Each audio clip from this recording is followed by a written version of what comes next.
या ठिकाणी विकेटचं पूजन केलं जातं. या ठिकाणी दोन्ही संघांच्या उपस्थितीमध्ये या स्पर्धेचा शुभारंभ आपण पाहतो. चॅलेंज चषक 2020 ही स्पर्धा या ठिकाणी आपण अनुभवतोय. आजचा दिवस मंडणगड तालुका मर्यादित संघ या ठिकाणी खेळताना पाहायला मिळतील. रत्नागिरी तालुक्यातील रत्नागिरी जिल्ह्यामधील मंडणगड तालुक्यामधील सर्व खेळाडू या ठिकाणी आपलं प्रदर्शन या ठिकाणी दाखवताना सज्ज होताना पाहायला मिळते. तत्पूर्वी आपण पाहतो विकेटचं पूजन केलं जात आहे. विकेटचं पूजन करून या स्पर्धेचा शुभारंभ केला जातो. या ठिकाणी उपस्थित मान्यवर मंडळ तसेच कमिटी यांच्या माध्यमातून दोन्ही संघ या ठिकाणी उपस्थित झालेले आहेत.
दोन्ही संघाच्या समोर त्या ठिकाणी लाईन करून आपण पाहू शकाल विकेटचं पूजन केलं जात आहे. विकेटला विनवणी केली जाते, प्रार्थना केली जाते. आजचा दिवस विनाविघ्न या ठिकाणी पार पडेल. स्पर्धेचा शुभारंभ त्यासाठी केला जातोय की ही स्पर्धा आजची तशी सुरुवात होत असताना कोणत्या विघ्न या स्पर्धेमध्ये न येता व्यवस्थित रीतीने पार पडेल यासाठी केलेले विकेटचं पूजन आपण पाहू शकाल. दोन संघ या ठिकाणी चेन्नई 11 वर्सेस अव्यांश 11 या दोन संघांदरम्यान होणारी पहिली लढत या विकेटच्या पद्धतीनंतर आपण पाहणार आहोत.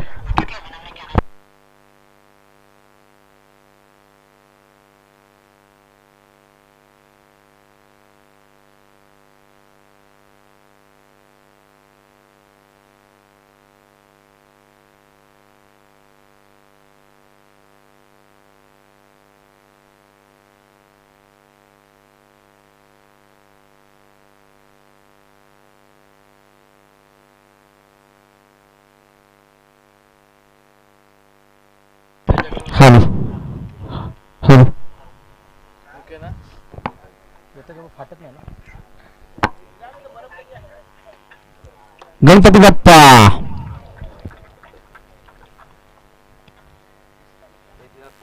चॅलेंज चषक 2020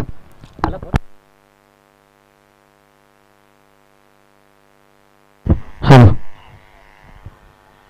हॅलो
नाणेफेकीचा कौल त्या ठिकाणी केला जातो.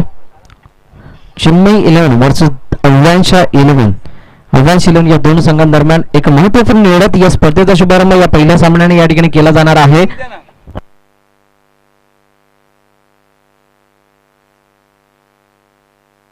चेन्नई 11 या ठिकाणी नाणेफेकीचा कौल जिंकतोय. आपला निर्णय सुद्धा कळवायचा आहे आणि त्वरित या ठिकाणी आपला जो निर्णय असेल ती पोझिशन्स घेऊन या सामन्याला सुरुवात करायची आहे. चॅलेंजर चषक 2020 ही स्पर्धा आपण पाहतोय. वक्रतुंड महाकाय सूर्यकोटी समप्रभ निर्विघ्नं कुरु मे देव सर्व कार्येषु सर्वदा. सर्वप्रथम या ठिकाणी गणरायाला वंदन करून आई जीवदानी मातेच्या चरणी नतमस्तक होऊन आणि महाराष्ट्राचे आराध्य दैवत शिवछत्रपती शिवाजी महाराज यांना मानाचा मुजरा करून मी भरत मोरे इथल्या सर्व खेळाडू